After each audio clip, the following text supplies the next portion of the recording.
is up? I'm Sergeant Ballistic, but you guys can call me Brian. Thank you for checking out this video. If you guys couldn't tell, I'm kind of a really big Halo fan. Yeah, I love the Halo universe and it's probably my all-time favorite series of games out of any platform. As we get closer and closer to the Halo 5 Guardians launch date, 343 Industries has been building the hype by launching a number of products, cinematics, and live action trailers. And I'm buying into it pretty hardcore. Literally in this case, as I've picked up both the Halo 5 Guardians limited edition controllers, which I'm going to be unboxing for you guys right now. So let's get into it. One thing that we already know about the campaign is that we'll be playing from the perspective of both Master Chief and Spartan Locke, who along with Fireteam Osiris seems to be tasked with hunting down the Chief and his blue team cohorts. This can even be seen in the design of these two controllers, and I'll show you how in just a second. Seeing them online, I initially thought they were essentially the exact same controller in different color schemes, but that's not the case at all.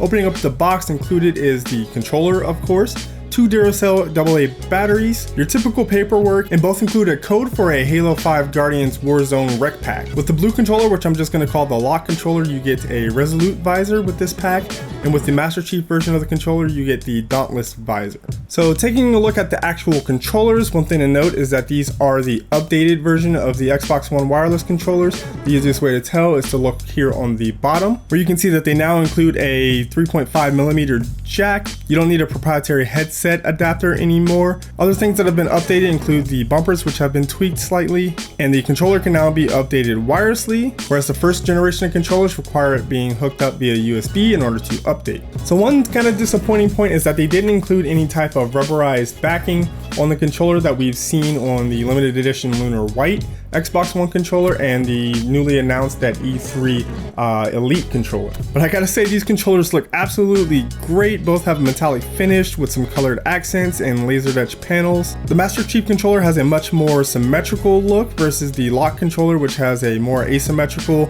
theme with the panel sweeping down from top left to bottom right. The Locke controller is actually the same exact one you'll receive if you pick up the limited edition Halo 5 Guardians console when it's released at launch. So one thing that really stands out are all the little accents. You see the metallic blue accents on Locke's controller really pick up light really well and reflect a lot. These match the color of Locke's visors, whereas the accents on Master Chief's controller just have a little bit more of a matte grayish green look to them. Looking at the body of the controller as a whole, you can see Locke's has laser etched panels inspired by, of course, his armor, and in general it's just kind of inspired by the new updated look of the UNSC ships like the Infinity and the Halo universe. Master Chief's controller has this awesome metallic green. It's a much deeper and darker green than we've seen in any other limited edition Master Chief accessories, and the laser etched panels on these are made more to resemble Master Chief's armor. There's also these really cool honeycomb laser etched panels, and these of course are inspired by the tech suits worn by Spartans. They're gray on Locke's and the grayish green on Master Chief's. Even the ABXY buttons have received a pretty cool treatment, but not the typical black with colored letters we've seen on normal controllers. On Locke's, they're a light gray with darker gray letters,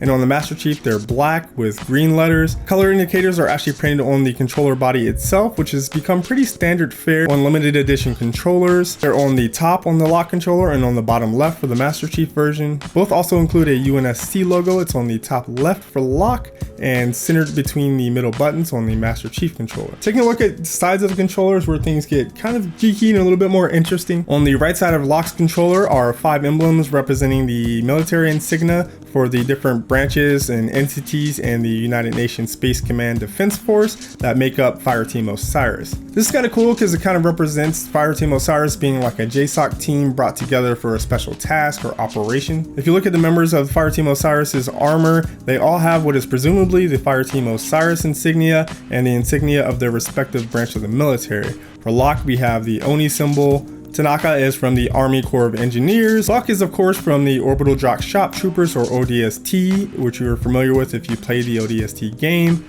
And Vale is from the Navy Office of Naval Intelligence. But some very nice touches to get geeks like me scouring the interwebs and forums and subreddits and all that kind of stuff, looking to figure out what these are and what they represent. We got to see Fireteam Osiris kicking ass in epic fashion in the Halo 5 Guardians Open Cinematic, released by 343 Industries. It was kind of cool seeing that. You got to see how they're kind of still filling each other out on Fireteam Osiris, which is kind of in stark contrast to Blue Team, who have been fighting together since they were abducted and conscripted into the Spartan 2 program when they were just kids, which leads us to the left side of the controller, where you find the call signs for all the active members of Blue Team.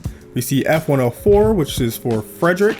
We see J117, which is of course John, better known as the Master Chief. We see K087, which is Kelly, and L058, which is Linda. As noted before, Locke and Osiris' primary task in the game seems to be tracking down Blue Team and Master Chief, who have reportedly gone AWOL. We also got to see a really cool opening cinematic for Blue Team, where they kind of boarded a ship and took out a host of elites without even really firing a single bullet at them. Pretty smooth. The sides of Master Chief's controllers aren't really as highly adorned as on the Locke controller. Really, there's just some paneling here with red triangles, which can be seen on his armor in new renders from Halo 5, which seem to indicate points where the armor kind of interconnects and the plates fit together. Next up, we see that the D-pads have had a color treatment. On Locke's, they're this metallic blue with 3 little bars on the side of them. And on Master Chief's, it's gold, which of course matches his visor. Taking a look at the back, the triggers on Master Chief's are a matching gold for his visor and the D-pad, which I think look ballin'. And on Locke's controller, there's somewhat more of a subdued grayish color. Other than that, some of the only major differences are on Locke's controller. We've got this little triangle with a numeric code on the side of it. Looking into this more, 1028 is of course the date after the Halo 5 Guardians launch occurs, and 2558 is the current year in the Halo universe. Also, the thumbstick on the Master Chief version of the controller are two-toned, being black, and the tip of the thumbsticks are green, where on the Locke controller they're a consistent single color. And one of the last differences is on the Master Chief controller. On the battery cover, you see that it has 117 written in Braille. So I think both of these look absolutely great and stunning. 343 Industries and Bungie before them have been known to create some of the best looking limited edition consoles and controllers, in my opinion. You can definitely tell they put a lot of thought and effort into these, and they'll be a great collector's item for anyone who's really into the Halo universe. So the question begs to be answered, which one of these do I like the most? Which one of these is better? And I'm gonna have to side with the Chief on this, even though the Locke controller has some cool little Easter eggs and nice little touches. The green, black, and gold color combination on this is just absolutely dope. I really wish the limited edition Halo 5 Guardians console also came in this color scheme. I'd scoop that up in a second. As of right now, I'm kind of on the fence as to whether I want to get the limited edition Halo 5 Guardians right at launch. I'll probably end up getting it in the future to add to my collection, but man, I just really wish they were releasing this color. This is just dope. But let me know what you guys think. Which controller is better and which would you pick up if you had the choice? Also down in the comments, let me know if you're going to be picking up the collector's edition of the game. Have you pre-ordered the game at all? And if you guys want to see me unbox any other type of limited edition or collector's items from video games, let me know in the comments below and we'll see if we can do that. So go ahead and assassinate that like button if you enjoyed this video. Also share the video with your friends who you know that love Halo, and on any forums where you think it might be enjoyed by others. Really helps out the channel and I appreciate it. Subscribe to the channel for more unboxing, gaming, PC builds, and other cool tech. I've got pricing and availability for both these controllers and the limited edition console in the description below, so go check that out if you're interested in picking those up. Also down there is my Amazon affiliate link if you guys bookmark that and use it when you buy stuff like Mike and Ike's or limited edition video games, collector items and stuff like that. I get a small commission. It costs you guys nothing, helps out the channel a lot. I put any cash I get from that straight back into equipment to bring you guys better and more frequent videos. Go ahead and follow me on your favorite social media site for more frequent updates and all the stuff I have going on. That's it for this video. Thank you guys for watching. I'll see you in the next one.